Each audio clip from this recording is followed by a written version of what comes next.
नमस्कार दोस्तों, स्वागत है आप सभी का हमारे YouTube channel Kundan Saini maths पर। चलिए शुरू करते हैं आज की अपनी क्लास को। आज शुरू करते हैं 16 नंबर क्वेश्चन से।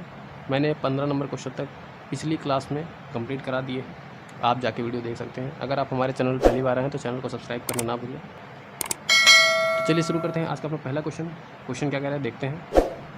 क्वेश्चन कह रहा है यदि 9a 7b 55 से विभाज्य है तो a + b का मान ज्ञात कीजिए। चलिए करते हैं। देखिए 55 से डिविजिबिलिटी 55 से डिविजिबिलिटी का मतलब क्या होता है, संख्या 5 से और 11 से दोनों से विभाज्य होनी चाहिए।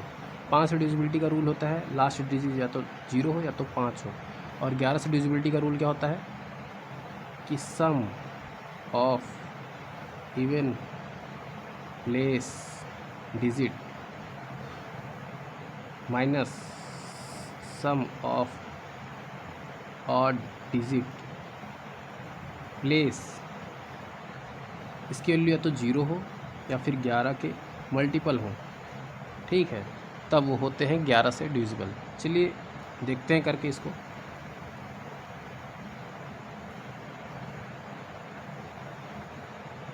क्वेश्चन है 9a 7b।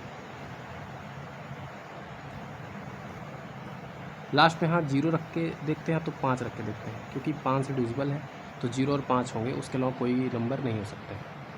तो अगर हम यहाँ 0 रखते हैं तो क्या हो जाएगा 9a 7 0, और अगर 5 रखेंगे तो 9a 7 5। अब देखिए 11 से डिविजिबिलिटी चेक करते हैं इसकी, कैसे करेंगे। 9 7 16 a 0 a + 0 यानी a, 9 7 16 a + 5। देखिए यहाँ पे 16 आ रहा है, यहाँ पे भी 16 आ रहा है। यहाँ हमको a में ऐसा नंबर रखना है कि या तो 11 आ जाए या फिर 0 आ जाए। तो हम 16 तो रख नहीं सकते, तो यहाँ पे 5 रख सकते हैं। a की वैल्यू 5, तो 16 में से 5 चला जाएगा तो 11 आ जाएगा, ठीक। 16 में से 5 जाएगा तो 11 आएगा, 11 से डिविजिबल हो जाएगा। सेम यहाँ पे देखते हैं 9 7 16 a 5, मतलब कि यहाँ पे 5 ऑलरेडी है, तो हम यहाँ पे क्या रख दें कि 0 हो जाए। तो 11 रख नहीं सकते हैं, तो यहाँ पे हम 0 रख देंगे, तभी हो जाएगा ना। मतलब 5 + 0 यानी 5 रखेंगे, और 16 ऑलरेडी है, तो 16 में से 5 चला जाएगा तो 11 हो जाएगा। तो देखिए दोनों ऑप्शन से हम देखते हैं, दोनों चीज़ों को रख के हमने देखा, और यहाँ पे हमको मिला क्या कि a + b, और a + b की वैल्यू क्या आ रही है। यहाँ पे देखिए b की वैल्यू 5 है, यहाँ b की वैल्यू 0 है। अगर b की वैल्यू 0 है तो a की वैल्यू 5 है, और b की वैल्यू 5 है तो a की वैल्यू क्या है 0 है। मतलब a + b क्या होगा 0 + 5 या 5 + 0 = 5। Option number B is the correct answer for this question. चलिए अगले क्वेश्चन की तरफ बढ़ते हैं। आज का दूसरा क्वेश्चन क्या कह रहा है, यदि 2x 3x और 12 का चतुर्थानुपाती y है तो y का मान ज्ञात कीजिए। करते हैं। देखिए चतुर्थानुपाती कैसे निकालते हैं, 1/2 = 3/4। ये होता है प्रथम अनुपाती, ये द्वितीय अनुपाती, ये तृतीय अनुपाती, ये चतुर्थानुपाती। हमको जो भी निकालना है उसको x मान लीजिए, बाकी की वैल्यू रख दीजिए। चलिए, तो फर्स्ट का मान दिया है 2x, सेकंड का मान दिया है 3x, थर्ड का मान दिया है 12, 4 का मान हमको नहीं पता है तो उसकी वैल्यू y लिख लेते हैं, ठीक। चतुर्थानुपाती दिया है y, तो y लिख लेते हैं। x से x कैंसिल, 2 से 6 बार कैंसिल, 6 × 18, यानी y की वैल्यू कितनी आ गई 18। Option number C is the correct answer for this question. चलिए अगले क्वेश्चन की तरफ बढ़ते हैं। आज का तीसरा क्वेश्चन देखते हैं। किन्हीं आंकड़ों का माध्य 47, उनकी माध्यिका 61 है, आंकड़ों का बहुलक ज्ञात कीजिए। देखिए संबंध कह रहा है, यहाँ पे रिलेशन आपको जानना बहुत ज़्यादा ज़रूरी है। क्या होता है मीन, मॉड और मीडियन में, मॉड = 3 मीडियन -2 मीन, ये आपको याद होना चाहिए। अगर आपको ये नहीं पता है तो आप ये लिख लीजिए, इसको कहीं राइट डाउन कर लीजिए, याद कर लीजिए, तो बहुत ज़रूरी है। इसी में हम रख देते हैं सबकी वैल्यू, आंसर आ जाएगा हमारा। क्या है मोड हमको पता करना है। मीडियन देखिए 61 दिया, 61 का 3 से मल्टीप्लाई करेंगे तो 183 हो जाएगा, और मीन का डबल यानी 47 का डबल 94। तो 183 में से 94 जाएगा तो 83 6 89, 89 is the correct answer. Option C is the correct answer for this question. अगले क्वेश्चन की तरफ बढ़ते हैं। आज का चौथा क्वेश्चन देखते हैं। 180 मीटर लंबी एक ट्रेन एक खंभे को 12 सेकंड में पार करती है। 120 मीटर लंबी एक ट्रेन पहली ट्रेन के समान दिशा में यात्रा करते हुए उसे 15 सेकंड में पार करती है। दूसरी ट्रेन की चाल ज्ञात कीजिए। 180 मीटर लंबी एक ट्रेन एक खंभे को 12 सेकंड में पार करती है, यानी जब भी कभी कोई ट्रेन किसी खंभे को या किसी व्यक्ति को पार करे तो उससे उसकी स्पीड आती है ट्रेन की। ट्रेन की स्पीड मान लेते हैं S1, क्योंकि पहली ट्रेन है तो S1। चाल बराबर होता है दूरी बटे समय, दूरी 180, समय है 12, 180 बटे 12 कितना हो जाएगा, 12 का 12, 12 पंचे 60 मीटर पर सेकंड, क्योंकि यहाँ मीटर दिया हुआ है, यहाँ सेकंड दिया हुआ है। आगे कह रहा है 120 मीटर लंबी एक दूसरी ट्रेन पहली ट्रेन के समान दिशा में यात्रा करते उसे 15 सेकंड में पार करते दूसरी ट्रेन की चाल याद कीजिए। तो देखिए दूसरी ट्रेन की स्पीड मतलब ज़्यादा है कहीं ना कहीं, तो S2 माइनस S1 लिख सकते हैं हम। चाल बराबर होता है दूरी बटे समय, दूरी कितना हो जाएगा, 120 यहाँ पे है, 180 ऑलरेडी पहले है, तो दोनों का ऐड हो जाता है, 300 मीटर हो जाएगा। बटे समय, समय कितना लग रहा है 15 सेकंड, कितना आ जाएगा 20 मीटर पर सेकंड। यानी S2 में से S1 को घटाने पे 20 मीटर पर सेकंड आना चाहिए। ऑलरेडी ये 15 दिया हुआ है, तो यहाँ पे कितना आना चाहिए 35, यानी 35 मीटर पर सेकंड उसकी चाल होगी। मीटर पर सेकंड हमको किलोमीटर पर आवर में चाहिए चाल, क्योंकि यहाँ सब ऑप्शन किलोमीटर पर आवर में दिया हुआ है। तो 5 का कितना मल्टीपल है, 7वां, तो 18 का 7वां मल्टीपल आप कर दीजिए। 18 7 कितना होता है 126। Option number C is the correct answer for this question. चलिए आगे चलते हैं, इस क्वेश्चन को देखते हैं। यदि a plus B plus C बराबर 13 और A B plus B C plus C A is equal to 4, तो A B A plus B plus B C B plus C plus C A C plus A plus 3 A B C का मान ज्ञात कीजिए। करते हैं। देखिए question थोड़ा अच्छा है, इसको स्टार मार्क कर लीजिए, क्योंकि A B A plus B C B plus C A C plus A plus 3 A B C का मान ज्ञात करना है। देखिए यहाँ पे हम कुछ वैल्यू रख सकते हैं क्या, कि जिससे हमारा ये 4 बन जाए। नहीं टाइम स्पेंड होगा मेरा। क्या करेंगे हम, इसको थोड़ा सा ओपन करके देखते हैं क्या बन रहा है ये। जैसे A B A plus B C B plus C A C plus A plus 3 A B C. ठीक, इसमें हम क्या कर सकते हैं, इसमें हम देखिए ए बी यहाँ है, बी सी यहाँ है, सी ए यहाँ है, ए बी सी यहाँ है, तो हम ए बी सी कॉमन ले लेते हैं। ठीक, कॉमन ले लेंगे तो क्या होगा, देखिए यहाँ होगा ए प्लस बी अपॉन सी, यहाँ पे बी प्लस सी अपॉन में ए, यहाँ पे सी प्लस ए अपॉन में बी, और यहाँ पे 3। ठीक, आगे इसको सॉल्व करते हैं। देखिए इस 3 को हम डिवाइड कर देते हैं, A B C A plus B upon C plus 1 लिख देते हैं, प्लस ऐसे B plus C upon A plus 1 लिख देते हैं, plus C plus A upon B plus 1 लिख देते हैं। कोई दिक्कत नहीं होनी चाहिए।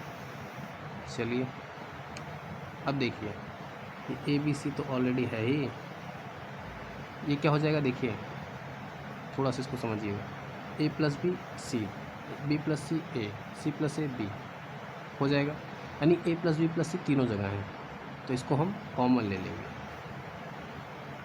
तो ए प्लस बी प्लस सी कॉमन ले लेते हैं, तो अंदर बचेगा क्या, देखिए बचेगा क्या, 1 अपॉन सी यहाँ बचेगा, 1 अपॉन ए यहाँ बचेगा, 1 अपॉन बी यहाँ बचेगा। अब देखिए तीनों का एलसीएम ए बी सी, यहाँ ऊपर आ जाएगा क्या, a B plus B C plus C A plus B plus c, और यहाँ पे आ जाएगा ए बी, यहाँ आ जाएगा बी सी, यहाँ आ जाएगा सी ए अपॉन में आ जाएगा A B C. A B c से a B c cancel out हो जाएगा, बचेगा क्या, a plus B plus c, और यहाँ क्या है a B plus B C plus C a. ठीक, अब देखिए इसकी वैल्यू और इसकी वैल्यू दी हुई है 13 और 4। ठीक, बस 13 और 4 रख देना, तो 13 चौका कितना हो जाएगा 52। Option number A is the correct answer for this question. चलिए अगले क्वेश्चन की तरफ बढ़ते हैं।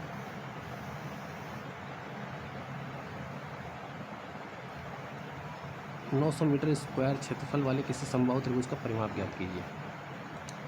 समबाहु त्रिभुज का परिमाप होता है 3a।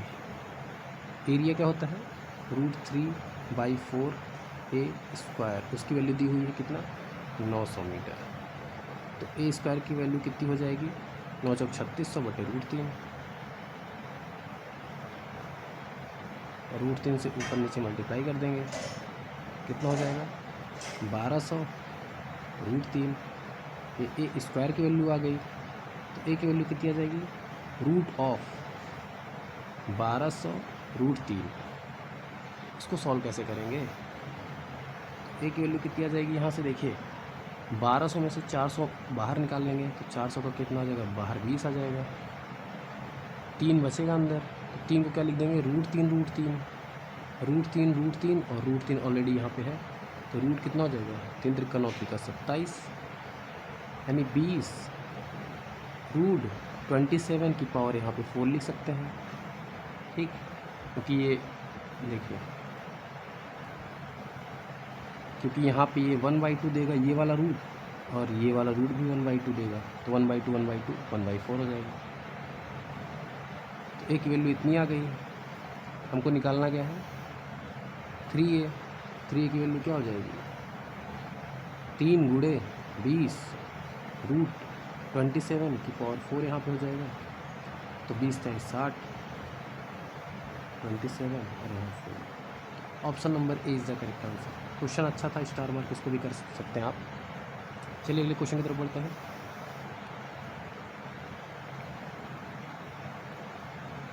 किसी समलंब की दो समांतर भुजाओं के बीच का अंतर 9 सेंटीमीटर है। उनके बीच की लंबवत दूरी 52 सेंटीमीटर है। यदि समलंब का क्षेत्रफल 988 सेंटीमीटर स्क्वायर है तो समांतर भुजाओं की लंबाई ज्ञात कीजिए।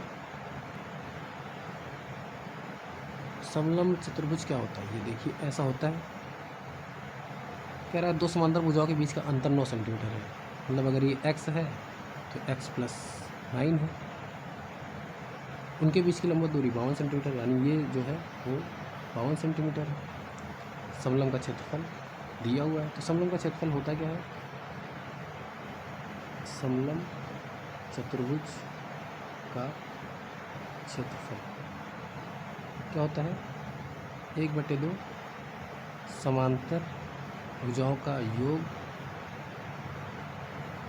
इंटू हाइट यानी उनके बीच की लंबवत दूरी। इसी फार्मूले में रख देते हैं। क्षेत्रफल कितना दिया है 988 1/2 समांतर भुजाओं का योग ये और ये कितना हो जाएगा 2x + 9 इंटू उनके बीच की दूरी कितना है 52 2 से कट करेंगे कितना आ जाएगा 26। अब देखिए 13 दूनी 26 13 × 7 = 91 13 × 6 = 78 2 से कट करेंगे तो 38 2x + 9 = 38 2x बराबर कितना आ जाएगा 38 में से 9 चला जाएगा यानी 29। इसकी वैल्यू कितनी आ गई 29 का आधा 14.5। एस की वैल्यू 14.5 आ गई। हमसे पूछा क्या है समांतर भुजाओं की लंबाई याद कीजिए। देखिए एक तो आ गई ये 14.5 ये कितना आ जाएगा 14.5 में 9 जोड़ देंगे 23.5। Option number C is the correct answer for this question. चलिए अगले क्वेश्चन की तरफ बढ़ते हैं।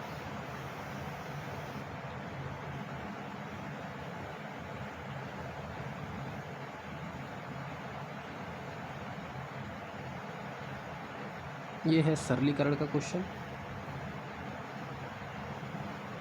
क्षेत्र × 24/3 + 2 × 18 भागे 644 × 20/2 करते हैं। उससे पहले इसको करेंगे तो 8 आ जाएगा 8 का गुणा इसमें करेंगे तो 8 × 6 = 48 8 × 7 = 56 4 × 7 608 हो गया। ये कितना हो जाएगा 18 दूनी 36 ये एक ब्रैकेट के अंदर हो गया। ठीक बड़ा ब्रैकेट लगा ही है। डिवाइड करेंगे 644 से। अब गुणा यहाँ 20/2 है यानी 10 ये हो गया 644 ये हो गया 644 यानी 1 का गुणा 10 में करेंगे तो 10 आंसर आ जाएगा। Option number D is correct answer. चलिए अगले क्वेश्चन की तरफ बढ़ते हैं। आज का 9वां क्वेश्चन। किसी आयताकार पार्क के विकट की लंबाई 25 मीटर है। उसकी एक भुजा की लंबाई 15 मीटर है तो पार्क का परिमाण लिख लीजिए। करते हैं। ये आयत होता है ये विकर्ण होता है। विकर्ण की लंबाई दी हुई है 25, उसकी एक भुजा की लंबाई दी हुई है 15। एक भुजा की लंबाई हम पता कर लेंगे। कैसे पता करेंगे, देखिए ट्रिपलेट से। ट्रिपलेट क्या होता है, 3 4 5। कैसे कट करेंगे, देखिए 5 से, 5 3 15, 5 5 25, यानी यहाँ पे भी कट के 4 आना चाहिए। कितना, 5 से, यानी कि यहाँ आंसर यहाँ रहेगा 20। एक भुजा 20 है, एक भुजा 15 है। हमको निकालना है परिमाप। परिमाप क्या होता है, आयत का परिमाप इज इक्वल टू होता है 2 ब्रैकेट में लंबाई धन चौड़ाई, यही होता है। इसको आप याद कर लीजिए। इसी में वैल्यू पुट कर देते हैं। तो 2 लंबाई चौड़ाई कितना हो गया, ये 20 हो गया है, लंबाई चौड़ाई हो गया 15, 20 15 कितना हो गया 35, और 35 का double 70। Option number A is the correct answer. चलिए अगले क्वेश्चन की तरफ बढ़ते हैं। आज का अंतिम क्वेश्चन है, देखते हैं। यदि दो संख्याओं का गुणनफल 98,304 है, उनका महत्तम समापवर्तक 128 है, तो उन संख्याओं का एलसीएम ज्ञात कीजिए। ज्ञात करते हैं। फर्स्ट सेकेंड का मल्टीप्लाई एलसीएम गुणे एचसीएफ, ये फार्मूला होता है। इसको भी आप याद कर लीजिए। तो देखिए ये दोनों संख्याओं का गुणनफल है, तो दोनों संख्याओं का गुणनफल यहाँ पे दिया हुआ है 98,304। यहाँ एलसीएम, यहाँ एचसीएफ। एचसीएफ दिया 128, तो 128 गुणे एलसीएम। कट कर देते हैं 16 128, 16 छक्का 96, 2 बचेगा, 16 का नाम 16 7, 16 चौका 64, 16 चौका 64 गुणे एल। एल की वैल्यू कितनी आ गई, 8 7 56, 8 6 48, 8 8 64, 768। और 768 क्या आ गया हमारा एलसीएम, और यही हमसे पूछा था। Option number D is the correct answer.